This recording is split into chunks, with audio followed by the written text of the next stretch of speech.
আসসালামু আলাইকুম সবাইকে নতুন একটা ভিডিওতে স্বাগতম। আজকে যাচ্ছি এই মুহূর্তে আমি কাপাসিয়া একটা গুরুত্বপূর্ণ কাজে।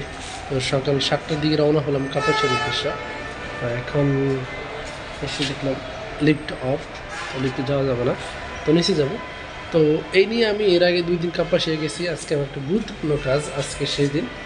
তো কাপাসিয়া যাচ্ছি, কাপাসিয়া যাওয়ার পথে কী কী হচ্ছে এবং ওইখানে কেন যাচ্ছি এই পুরো ব্লগ ভিডিওতে থাকবে। তো বন্ধুরা, সকালবেলা যেহেতু রওনা দিয়েছি নাস্তা করে নিতে একটা ছোটোখাটো হোটেলে ঢুকে আগে 2টা পরোটা আর ভাজি নিলাম, নাস্তাটা সেরে নেই। আমার কথা হচ্ছে ভাই, পেট শান্তি তো দুনিয়ার শান্তি, যত কিছুই হোক খাওয়া এবং বাঁচার জন্যই। তো আমি যেখানে যাচ্ছি সেখানে হচ্ছে 3 দিনকার একটা ট্রেনিং, সেখানে আবার ট্রেনিং করতে হলে আর নাস্তা করার সময় পাবো না, তো আগেই নাস্তাটা সেরে নিচ্ছি। নাস্তা করা হয়ে গেছে। এটা হচ্ছে গাজীপুর চৌরাস্তা। দেখেন সকালবেলা অনেক গার্মেন্টস কর্মী সবাই তার কর্মস্থলে যাচ্ছে। আমি একটা অটো নিয়ে নিলাম। আমি অটোতে দিয়েই প্রথমে হচ্ছে জয়দেবপুর রেল স্টেশন যাব, সেখান থেকে হেঁটেই আমি জয়দেবপুর ডিসি অফিসে যাব। এইটা হচ্ছে ডিসি অফিস।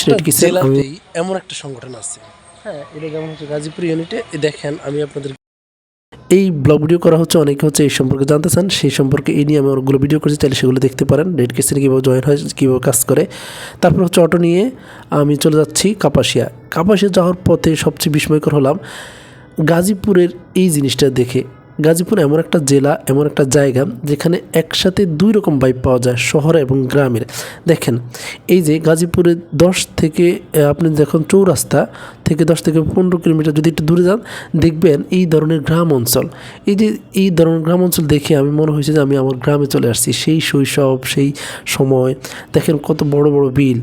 গাজীপুর এমন একটা জায়গা যেখানে ঢাকার শহর বিভাগীয় একটা জায়গা, সেখানে এইরকম বিষয়গুলো দেখে আমার খুবই ভালো লাগছে। সুযোগ পেলে আমি আবারও যাব।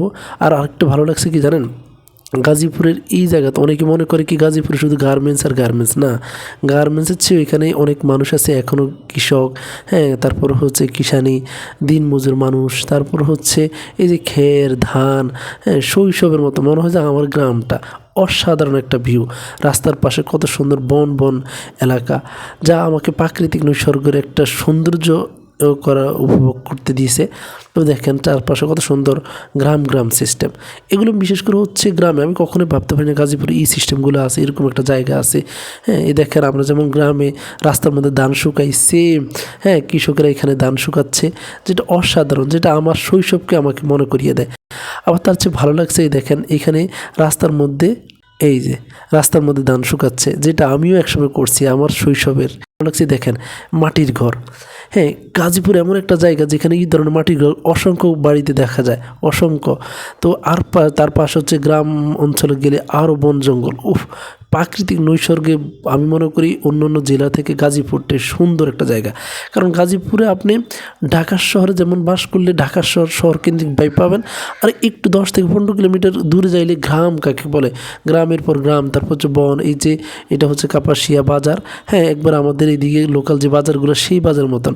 চলে আসছি উপজেলা এসেছি, এই যে ডাইরেক্ট যে অডিটোরিয়ামে যাব, সেখানে আমাদের রেড ক্রিসেন্টের 3 দিনকার একটা প্রাথমিক ট্রেনিং চলছে, সেই ট্রেনিংয়ে আমি অংশগ্রহণ করছি। তো আজকে শেষ দিনে সবাইকে ট্রেনিং দেওয়ার পর এখানে পরীক্ষা নেবে। পরীক্ষাতে যে পাশ করবে তাকে সার্টিফিকেট দেবে, এর আগে দেবে না। তো পরীক্ষার জন্য সবার জন্য আলাদা আলাদা সিট বরাদ্দ করে দিয়েছে, আমিও বসছি। তারপর হচ্ছে এই যে পরীক্ষা দেওয়া শেষ, এখন সবাই মিলে দুপুরে লাঞ্চ করছি। আমাদের যারা ট্রেনার, আমাদের যুব প্রধান রেড কিসেন্টের, সবাই একসাথে বসে সারিবদ্ধভাবে খাচ্ছি। তো এই জিনিসগুলো খুবই এনজয় করছি, খুব ভালো লাগছে। সবচেয়ে ভালো লাগছে আমাদের এই যারা ট্রেনার, তারা আমাদের সবাই friendly. Team ready to up? Yes up. এই যে একসাথে, ঠিক আছে? আবার team ready to move? Yes yes move. Team ready to down? Yes down. কেন আমরা কমান্ডগুলো দিচ্ছি? একসাথে সিস্টেমটা আমাদেরকে শেখাচ্ছে, যেহেতু রেড কিসেন বিভিন্ন দুর্যোগ, প্রাকৃতিক দুর্যোগ, ডিজাস্টার নিয়ে কাজ করে।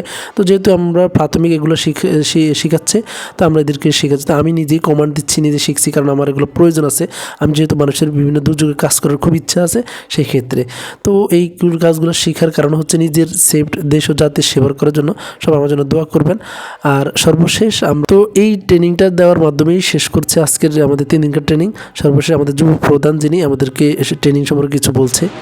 সকলের শেখার ক্যাপাসিটি এবং সকলের ধারণা ক্ষমতা এক না, যার কারণে অনেকে অনেকটা এক বিষয়ে পারদর্শী হয়েছে, না একটা অন্য বিষয়ে পারদর্শী হয়েছে। তো আপনাদের আপনাদেরকে বলবো যে আপনারা যে বিষয়টা ভালো শিখতে পারছেন পাশে জনের সাথে সেই জিনিসটা শেয়ার করুন। শেয়ার করলে যেটা হবে আপনার নিজের ওইখানে চর্চা করতে থাকবে। সবাই যাতে এই ট্রেনিংগুলো বাস্তব জীবনে কাজে লাগাতে পারে মানব সেবায়। তো সর্বশেষ আমাদেরকে সার্টিফিকেট দিচ্ছে, সার্টিফিকেট দেয়নি, আবার নিয়ে নিছে, কারণ পরবর্তীতে